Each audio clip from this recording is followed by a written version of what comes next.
होता है। हाँ, ये वक्त बिल्कुल इमरजेंसी का दौर है, और ये इमरजेंसी का दौर क्यों लागू हो चुका है आज? क्योंकि जो निकम्मे, निठल्ले, बोल सकती हूँ, जो चीप मेंटालिटी के, है ना, बोलना चाहिए, क्योंकि ये जो कैमरास यहाँ पे लगे हैं ना, हाँ जोर से, ये जो कैमरास, ये वाले नहीं, ये जो कैमरास यहाँ पे लगे हैं ना, वो दूसरे नंबर पे खड़े होंगे हिंदू सेना, करनी सेना, व्हाटएवर दी सेना, this so called anti social elements, जो इनके संगठन है, वो जो आज हमारे समाज के लोगों को उकसा रहे हैं और आपस में लड़ा रहे हैं, वो हमारा अधिकार मांगेंगे बैकलॉग का। नौकरी हमने नहीं खाई, हमें एनएफएस किया, हमें जब हम इंटरव्यू देने जाते हैं, अ बेंच फुल ऑफ लिटरली, वो खुद नॉट सूटेबल लोग हैं जो हमारा इंटरव्यू लेते हैं, वो खुद जुगाड़ से, वो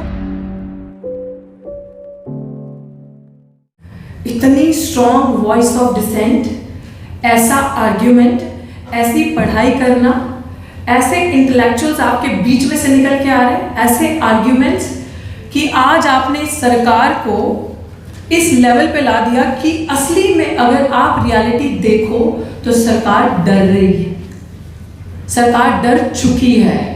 ये सब क्लासिफिकेशन करना, ये हमें तोड़ना, वर्गीकरण करना, इसके पीछे साजिश नहीं है, क्लियर कट है जो हमें दिख रहा है। जो 7 जजेस का बेंच, जिसे मैं कहूंगी बाबरी मस्जिद का बेंच, मैं क्लियर है सबको, बाबरी मस्जिद का बेंच, कि उसमें भी क्लियर है ना भाई, उसमें भी वो बेंच जो था उसके पीछे कौन था वो सबको पता है, और इस बेंच के पीछे कौन है ये भी सबको पता है, और सबने देखा है।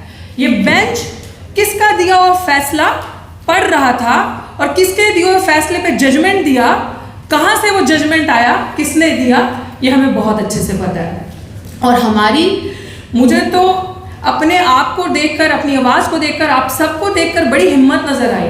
जैसे मेरे से पहले स्पीकर, सबसे पहले स्पीकर आए मुझसे, जब राजेंद्र सर बोल रहे थे, तो उन्होंने कहा कि सरकार के पास क्या प्रोसीजर है, क्या करेगी, कैसे क्लासिफिकेशन करेगी, 1200 कुछ जातियां हैं, कैसे तोड़ेगी और कैसे डिवाइड करेगी, कैसे बताएगी कि किस जाति को क्या नहीं मिला। पर मुझे लगता है कि हमारे पास प्रोसीजर है, मेरे पास प्रोसीजर है, और अगर ये प्रोसीजर आप सब लोग मेरे साथ मानो, तो जो लास्ट में स्पीकर बोलता ना, उसके लिए फायदा होता है कि सबने फैक्चुअल डेटा दे दिया, सबने अपनी अपनी बात कर दी, सबने सब कुछ कर दिया, दोहराने की जरूरत नहीं है। अब बात करते हैं कि किस तरीके से इस प्रोसीजर जो है वो सरकार को दिया जाए। क्लासिफिकेशन करनी है, आपने कह दिया कि एक वर्ग हमारे अंदर जिसने सब कुछ प्राप्त कर लिया, एक कास्ट है जो सबका हक खाकर बैठी है, जिसके पास सब कुछ है, नौकरी है। पहली बात है, ये बात ही पूरी कंप्लीटली अनकॉन्स्टिट्यूशनल है, क्योंकि बाबा साहब ने, या हमारे संविधान के अंदर जो रिजर्वेशन है, उसका बेसिस कभी भी इकोनॉमिक्स नहीं था, उसका बेसिस कभी भी पैसा नहीं था, उसका जो बेसिस था, उसका जो मूल था सिद्धांत, वो सिर्फ जो सोशली और एजुकेशनली पीछे छूट चुके हैं लोग, बैकवर्ड रह चुके हैं, उनको आगे लाना। उसका मतलब ये नहीं था कि हाँ मैं आपको रिजर्वेशन दे रहा हूँ, मैं आपको आईएएस बना रहा हूँ, मैं आपको डॉक्टर बना रहा हूँ, तो आपके अकाउंट में इतना पैसा आएगा तो आपकी स्थिति अच्छी हो जाएगी, और फिर इसके बाद आपकी आने वाली नस्लों को रिजर्वेशन की जरूरत नहीं है। इसका मतलब ये नहीं था। सोसाइटी के अंदर अगर मेरा बाप आईएएस है या मेरा बाप डॉक्टर है, तो क्या आप मुझे उन गंदी निगाहों से देखना बंद कर दोगे? आप मुझे मेरे साथ छुआछूत जातिवाद करना बंद कर दोगे? आप मेरे साथ जो सोसाइटी के अंदर हाल होता है कि अगर आप जितनी पोजीशन पे जाते हो उतना आप इनकी आंखों में खटकते हो। आपने हाल ही में, मुझे लगता है मेरा आंदोलन सबने ही देखा होगा, जो बहुत बार हम चिल्ला चिल्ला के कहते हैं कि जब हम उस लेवल पे पहुंच जाते हैं, जब हम अपनी आवाज उठाते हैं, तब हम we become more glaring to their eyes. हम ज्यादा उनको दिखते हैं और ज्यादा चुपते हैं कि ये चंद बच्चे, ये चंद पढ़ लिख कर आके प्रोफेसर जब बोलते हैं, ये विरोध दर्ज करवाते हैं, अगर इसके जैसे रिजर्वेशन का लाभ उठाकर सभी ऐसे हो गए, सभी ऐसे निकल गए, तो हमारी तो पोल पट्टी खुल जाएगी, हम कहाँ जाएंगे। लेकिन शायद वो ये भूल चुके हैं कि रिजर्वेशन लेने वाले we are not the first ones. हमसे पहले 3000 साल का रिजर्वेशन, 100% रिजर्वेशन, वैदिक रिजर्वेशन किसने लिया था? किसको अधिकार था पढ़ने का? किसके दादा बाबा, किसके दादा सीजीआई है? कौन खुद सीजीआई है? किसका बेटा जज है? मेरा दादा तो नहीं है, मेरा बाप तो नहीं है, मैं तो नहीं हूं। तो फिर 100% कोलेजियम सिस्टम से बैठने वाले कौन है? तो मुझे लग रहा है कि मेरे पास कुछ टेक्निकल पॉइंट्स हैं जो मैंने हाल ही में अपने मीडिया के साथियों के साथ जंतर मंतर पे 21 अगस्त को शेयर किया था, आप सब इंटेलेक्चुअल्स हैं और आप वाकई में क्रीमी लेयर नहीं क्रीम है, इसलिए वो आपसे डरते हैं। और मुझे ऐसा लग रहा है कि हम लोग, ये लोग बहुत छोटे हैं, ये नहीं सोचने की जरूरत है। हाँ, ये वक्त बिल्कुल इमरजेंसी का दौर है, और ये इमरजेंसी का दौर क्यों लागू हो चुका है आज? क्योंकि जो निकम्मे, निठल्ले, बोल सकती हूँ ना, जो चीप मेंटालिटी के, है ना, बोलना चाहिए, क्योंकि ये जो कैमरास यहाँ पे लगे हैं ना, हाँ जोर से, ये जो कैमरास, ये वाले नहीं, ये जो कैमरास यहाँ पे लगे हैं ना, ये कैमरा सीधे जाते होंगे आरएसएस की शाखाओं में, ये मोदी के दफ्तर में, और दिखाते होंगे कि किस स्पीकर ने क्या कहा। क्या पता वो सोशल मीडिया देखते हैं या नहीं देखते, लेकिन उनको उनकी औकात समझ में आनी चाहिए। ये इमरजेंसी का दौर जो आज लगा है, ये किसकी वजह से लगा है? ये उनकी वजह से नहीं जो कभी हमारे लिए खड़े नहीं हुए। ये उनकी वजह से नहीं लगा कि जब हमारी बहन बेटियों का रेप होता था, जब हमारे लोग मरते थे, तो शमशान घाट में ये कहकर कि ऊंची जात वालों का यहाँ आपकी अर्थी जलाई नहीं जा सकती, यहाँ आपको दफनाया नहीं जा सकता। जब हमारा बच्चा घोड़ी पे चढ़ता था, मूंछ रखता था, तो उसको घोड़ी पे बैठने नहीं दिया जाता था। जब हमारा बच्चा पानी की आस में घड़े से पानी पीता था, उसको मार दिया जाता था। ये वो लोग जो हमारे लिए तब आके नहीं लड़ते थे। ये इमरजेंसी का दौर उन लोगों के लिए नहीं है। ये इमरजेंसी का दौर जो लगा है आज, ये हमारे अपने निकम्मे निठल्ले लोग जो सांसद बन के भाजपा में बैठे हैं, उनकी चुप्पी, उनकी गुलामी, उनकी चाटुकारिता की वजह से आज हम ये सब सह रहे हैं। आज हम सबके कंधों पे ये बड़ी जिम्मेदारी है। And to be very honest, forget that there is opposition in the country, because opposition plays dirty politics. Opposition picks and choose things for their own benefits. कि ये मसला अगर हमें सूट कर रहा है, हमारे पॉलिटिकल प्रोपेगेंडा को सूट कर रहा है, तो हम इसमें इस मसले को उठाएंगे। अगर कोई दलित बच्चा मर जाता है, अगर हमारा इंस्टीट्यूशनल मर्डर हो जाता है, ये सुसाइड हो जाती है, it is very easy for the opposition. आओ ना, मोमबत्ती तो जलानी है, डफली तो बजानी है, 4 नारे तो लगाने हैं, so you will get a political limelight. I am right Ashutosh? ऐसा होता है। तो जब जीते जी आप विरोध करते हो और अपनी बात रखते हो, आप मैदान में खड़े होते हो, तब ये लोग आपके साथ नहीं आएंगे। सो ये आपके ऊपर बहुत बड़ी और मेरे पर रिस्पॉन्सिबिलिटी है that we are the real voice of the opposition and the voice of dissent in today's time. हम लोगों पे जिम्मेदारी है। एंड आई थिंक मेरे कंधे इतने मजबूत हैं कि ना मैं जेल से डरती हूँ, ना मैं इनकी खोखली धमकियों से डरती हूँ, ना मैं इनकी रेप की धमकियों से डरती हूँ, क्योंकि मुझे इतना पता है कि मैं इतनी सक्षम हूँ। और मैं अपने साथ जो हमारी टीम भी है, और हम अपनी महिलाओं को भी ये सिखाते हैं कि अगर मुझे कोई उंगली लगा के छुएगा, तो मैं वो उंगली नहीं, मैं पूरा हाथ वापस लेकर आऊँगी। इतना दम मैं अपने आप में रखती हूँ, और मैं सरकार से लड़ना जानती हूँ। और मुझे यही लगता है कि ये चंद लोग, जब हम घर वापस इस ऑडिटोरियम के बाहर जाएंगे और हम यहाँ से एक मैसेज लेकर जाएंगे कि अब हम जो लोग विभाजन करने की, डिवीजन करने की हमारे अंदर कोशिश कर रहे हैं, हमें तोड़ा जो जा रहा है, हमें जो आपस में बांटा जा रहा है, चलो कसम खाते हैं, ये जो आज हिंदू वाहिनी वाले लोग, ये जो आज करनी सेना वाले लोग, हमारे समाज के लोगों को एक वर्ग, जो हमारे समाज का सबसे मेहनतकश वर्ग, जैसे वाल्मीकि समाज या धानक समाज कहते हैं, जो सबसे, मैं कहती हूँ लोगों से कहते हैं कूड़े वाले, नो दे आर सफाई वाले। कूड़े वाले तो हम हैं, गंदगी तो हम फैलाते हैं। सफाई करने वाला वर्ग जो सबसे मेहनत का काम करता है, उसके ऊपर सबसे बड़ी गाज जो गिरी है। हर दिन देखो, तीसरे दिन दिल्ली जंतर मंतर या दिल्ली के किसी मंत्री के ऑफिस के बाहर वो धरना लगा के बैठे होते, भैया नौकरी पक्की कर दो, वही ठेकेदारी प्रथा हटा दो, हमारी जो नौकरी है, 4th ग्रेड 3rd ग्रेड जो भी है, इसको पक्का कर दो। सरकार ने नहीं किया ना, आपने पक्का नहीं किया, और आप ये कह रहे हो कि आपका हक ये वाली जाति वाले लोग खा गए। इन लोगों के लोग पढ़ के IAS बन गए, डॉक्टर बन गए, XYZ बन गए, लेकिन ये आपका हक खा गए। हम हक नहीं खाए, हमने हक नहीं खाया। सरकार ने जो उनका हक अधिकार बनता था, जो 12वीं पास तक फ्री एजुकेशन का जुमला दिया, वो 12वीं पास तक नहीं चाहिए। 12वीं पास किया हुआ बच्चा IAS नहीं बन सकता, 12वीं पास किया हुआ बच्चा बड़ी बड़ी पोजीशंस पे जाकर नहीं बैठ सकता। उनको free higher education till PhD और whatever they want to do, वहां तक उनको फ्री एजुकेशन मुहैया कराई जाए, नंबर 1। ये मेरा पहला सुझाव है, जिसके लिए ये ध्यान से सुनना, हम नहीं, हम सेकेंड में खड़े होंगे, सेकेंड लाइन में।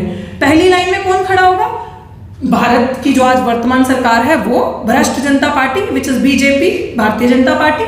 वो दूसरे नंबर पे खड़े होंगे हिंदू सेना, करनी सेना, व्हाटएवर द सेना, the so called anti social elements, जो इनके संगठन है, वो जो आज हमारे समाज के लोगों को उकसा रहे हैं और आपस में लड़ा रहे हैं। वो हमारा अधिकार मांगेंगे बैकलॉग का। नौकरी हमने नहीं खाई, हमें NFS किया, हमें जब हम इंटरव्यू देने जाते हैं, अ बेंच फुल ऑफ लिटरली वो खुद नॉट सूटेबल लोग हैं जो हमारा इंटरव्यू लेते हैं, वो खुद जुगाड़ से, वो खुद लोगों के गॉडफादर अंदर बैठे होते हैं जो वहां बैठ के हमारा इंटरव्यू ले रहे होते हैं, और वो खुद सूटेबल नहीं है उस पोस्ट पे बैठने के, पढ़ाने के। अगर गॉडफादर ना हो इंटरव्यू के अंदर तो ये लोग सिलेक्शन कमेटी से पास ही नहीं हो सकते। ये रियलिटी है इंस्टीट्यूशंस की।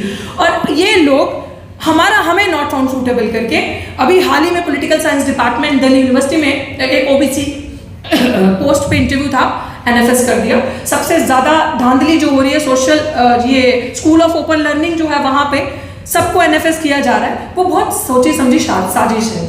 वो पोस्ट एनएफएस करके बैकलॉग में डाल देंगे, और वो बैकलॉग रोस्टर कब घूम के वो पोस्ट जर्नल में चली जाएगी, और वो बैठ के वहां पे लाभ ले रहे होंगे, और हमारे वाले गद्दार दलाल तालियां पीट रहे होंगे। और हमारे वाले दलाल और गद्दारों में बेंच के अंदर बैठ के इतनी हिम्मत नहीं होती जो एक्सपर्ट बन के जाते हैं इंस्टीट्यूशंस के अंदर, कि वो वहां बैठ के ये बोल सके कि नहीं मैं स्टैंड अलोन हूं, मैं अकेला खड़ा हूं, आप ये गलत कर रहे हो। वो वहां ताली थपथपाते हैं, और वो जो फैसला बाकी 5-7 लोग बैठे होते हैं वो देकर आ जाते हैं। तो हमारी दूसरी डिमांड जो सबसे बड़ी होगी कि हमारा जितना भी बैकलॉग है हमें वो दिया जाए, और मात्र 1 साल के टाइम बम के अंदर वो बैकलॉग पूरा का पूरा भरा जाए, और उन बैकलॉग की सीट्स पे 1 महीने के अंदर, ज्यादा टाइम नहीं लगेगा, सिर्फ टेक 1 मंथ। इस गवर्नमेंट को मैं चैलेंज कर रही हूँ कि 1 महीना लो और हमारे साथ फेयर डिस्ट्रीब्यूशन करना है, तो 1 महीने के अंदर सिर्फ और सिर्फ उन बैकलॉग की पदवियों पे, चाहे वो डॉक्टर्स के अंदर हो, चाहे वो इंस्टीट्यूशंस के अंदर हो, चाहे वो नॉन टीचिंग, चाहे वो टीचिंग का हो, आप सिर्फ और सिर्फ हमारे समाज के जो हाशिए पे बैठे हुए लोग, जिनका आपको बहुत दर्द है,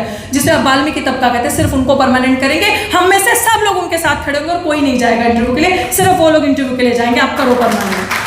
आप यही सिस्टम रेप्लिका करो, ठेकेदारी प्रथा हटाओ, प्राइवेट सेक्टर हटाओ।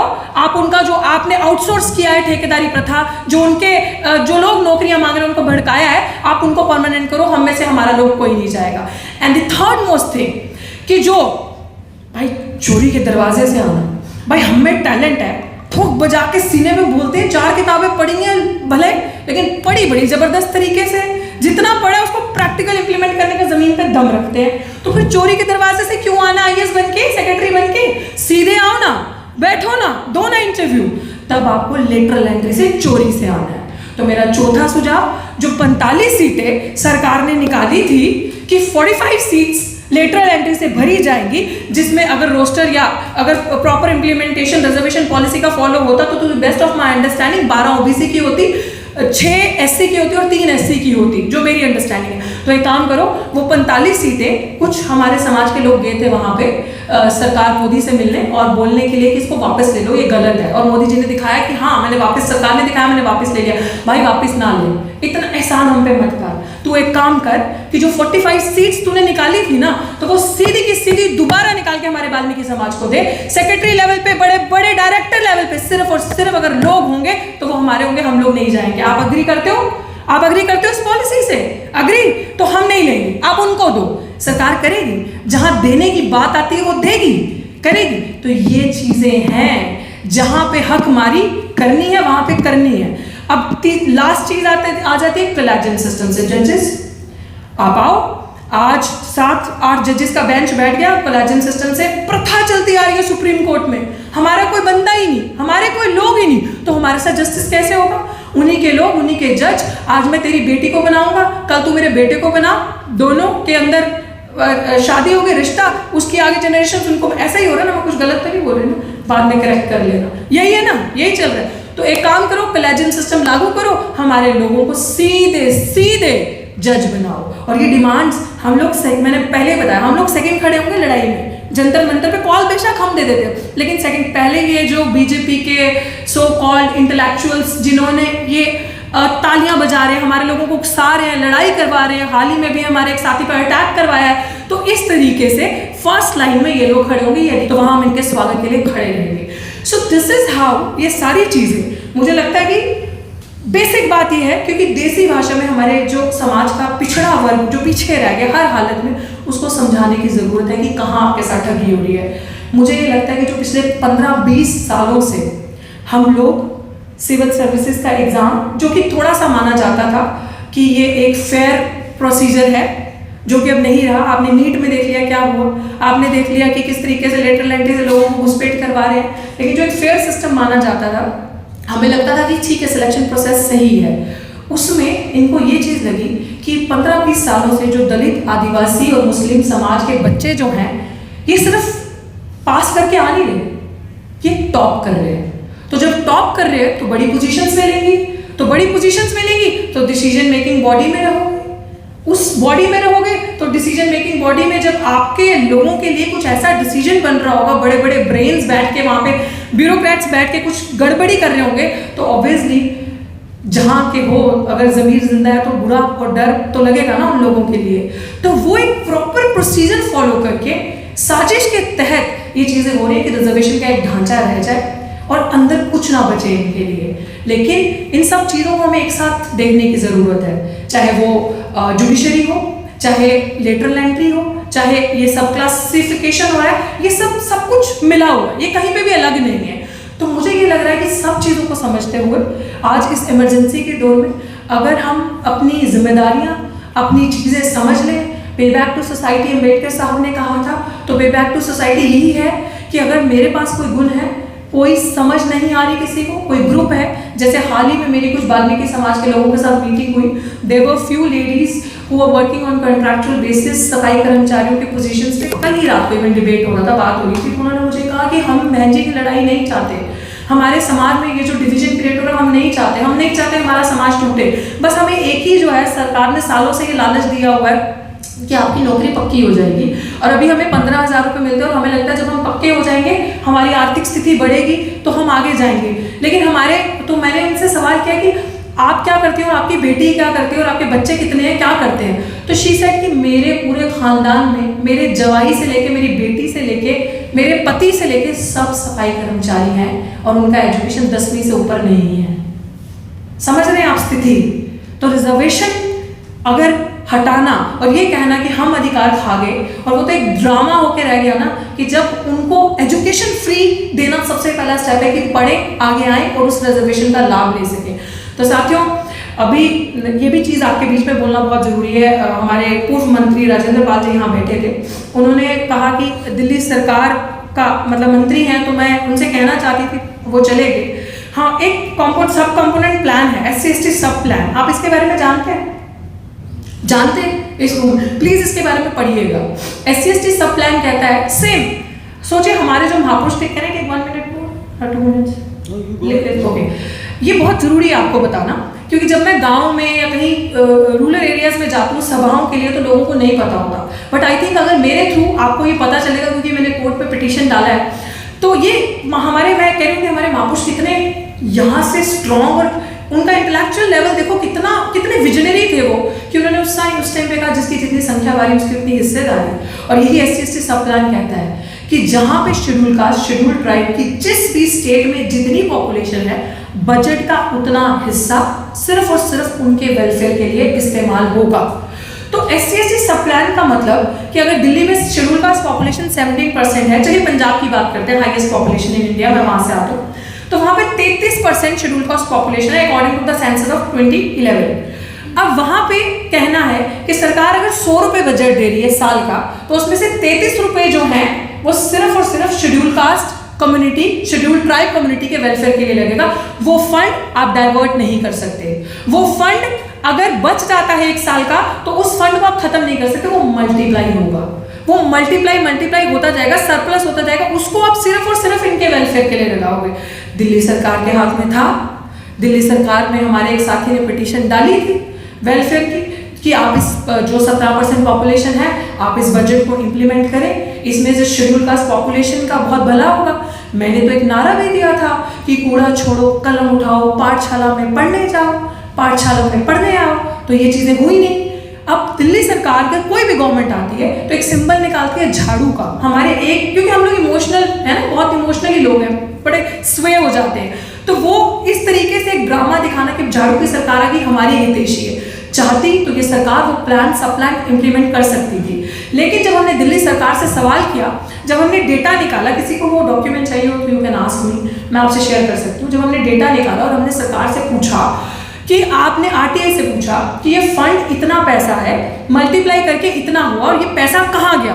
तो सरकार का जवाब आता है हमने इस फंड से सड़क बनाई तो क्या शेड्यूल कास्ट नहीं चलेगा इस पे?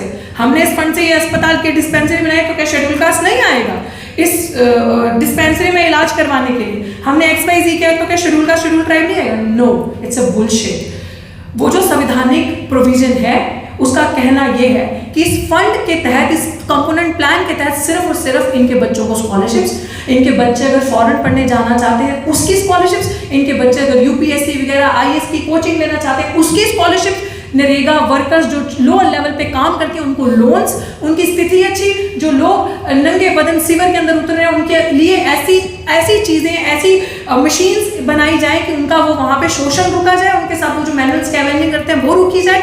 वो सिर्फ और सिर्फ कंपोनेंट प्लान इनके वेलफेयर के लिए। बताइए अगर ये प्लान किसी भी सरकार ने, चाहे वो कांग्रेस, चाहे वो आम आदमी पार्टी, चाहे वो वर्तमान की present establishment Bharatiya Janata party, अगर इन्होंने वो प्लान इंप्लीमेंट किया होता तो आज हमारे अंदर ये जो डिवीजन क्रिएट करने की कोशिश करें ये नहीं होती। हमारा पैसा, हमारा हक हमें दिया जाता।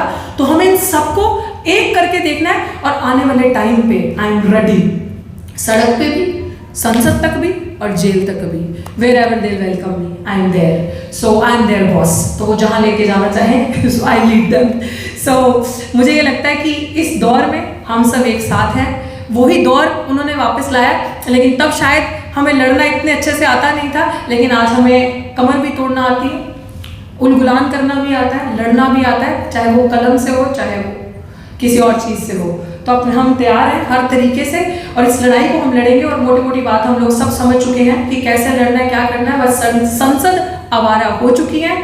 लेट्स टेक अ प्लेज कि सड़कें अब सुनसान नहीं रहनी चाहिए। चलिए, बहुत बहुत शुक्रिया। खबरों में बने रहने के लिए फोरम 4 को सब्सक्राइब करें और नोटिफिकेशन पाने के लिए बेल आइकन दबाएं।